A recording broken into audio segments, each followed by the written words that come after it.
Page 82. This is number 1 at the top.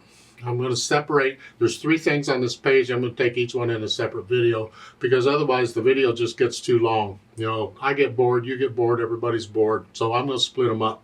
That's all on harmonization again, where we're making up the harmony to the melody they give. And for that, I simply go through the process of learning it, except now I'm really just focusing on the melody at first. So at the beginning, I see the melody. Let's just do the melody. Top staff, treble clef, 2 flats. We're either in the key of B flat major or G minor.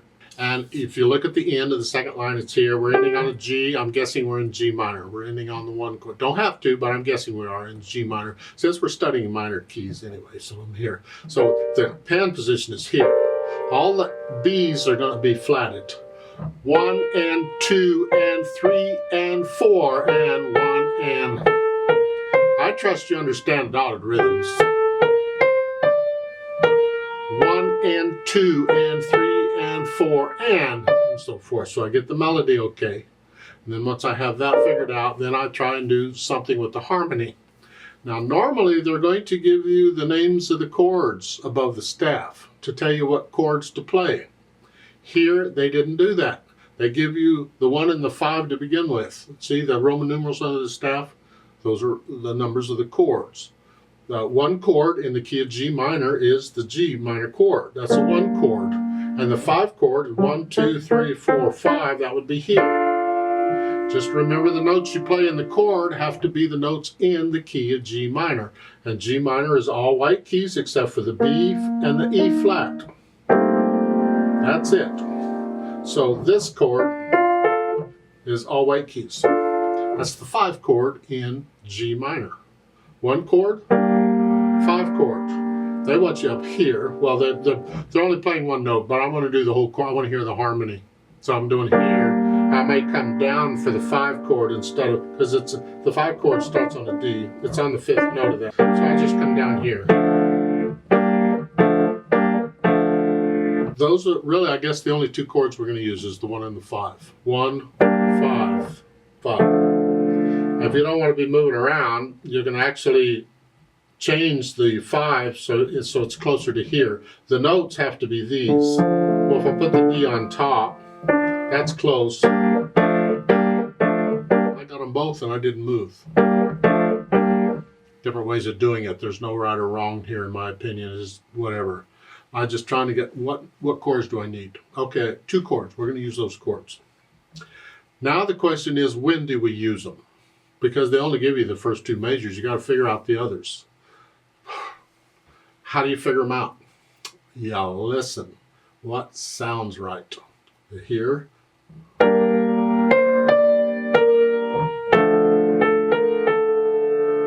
Now, if I stay on 5 here, what's that? See, that didn't sound right. So I'm going to go back to the 1 chord. And then the next measure, if I stay on 1, what's that? See, that doesn't sound right. So I'll go back 5 chord. Get the idea? I'm just going to stay on the chord I'm on. Try that first. If it doesn't sound right, change it. So it looked like we're going back and forth.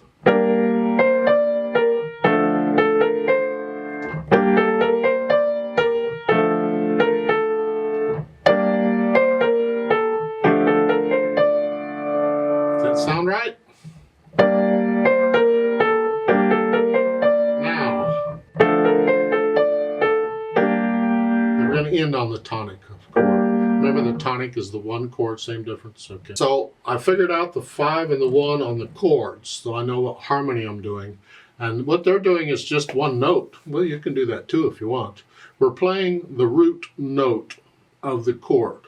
So in this chord, the root note is the bottom note, the G. It defines the chord. And the next one, the 5 chord, well, the root note of that is a D. So we're just playing those notes.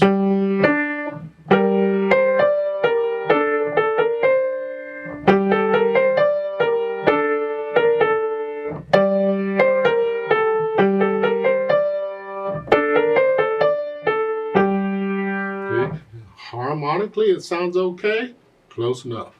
I find that boring doing that. I would want improvise a little bit, do other things. You got a chord here, you can play around with it. Just 4/4 time, I could do that all broody bass.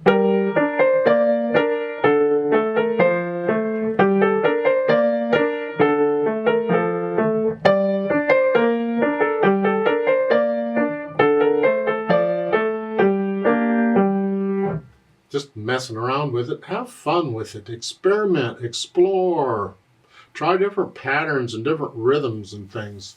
Maybe it's here. I'm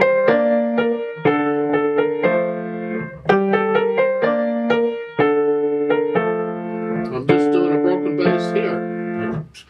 However you want to do it, is again, experiment. You're going to be accompanying singers. Maybe sometime when you're teaching a vocalist or something, you may want to accompany, you may want to make up an accompaniment. This is the kind of stuff that comes in really handy for that. Underneath the staff there at the end, they say transpose to A minor. Here again, we're using basically the same fingers we're using, except we're going to be in the key of A minor, and we're going to do the 1 and the 5 chords for A minor. So in the right hand, we're here, and A minor is here. Actually, we just went up a second. You're just playing the notes in A minor, which in this position is all white keys. Here. And the chords, then it's going to be an A minor chord here. And the 5 chord is an E. E. Again, it's all white keys, so it's here. Here. Here.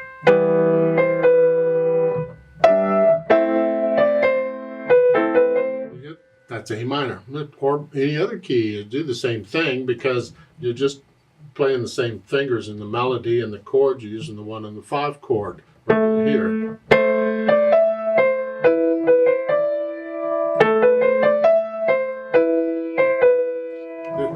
They're telling you to use one note, and I was playing the chords.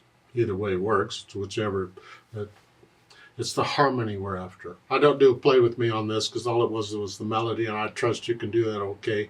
As far as I'm concerned, you can do anything you want in the left hand.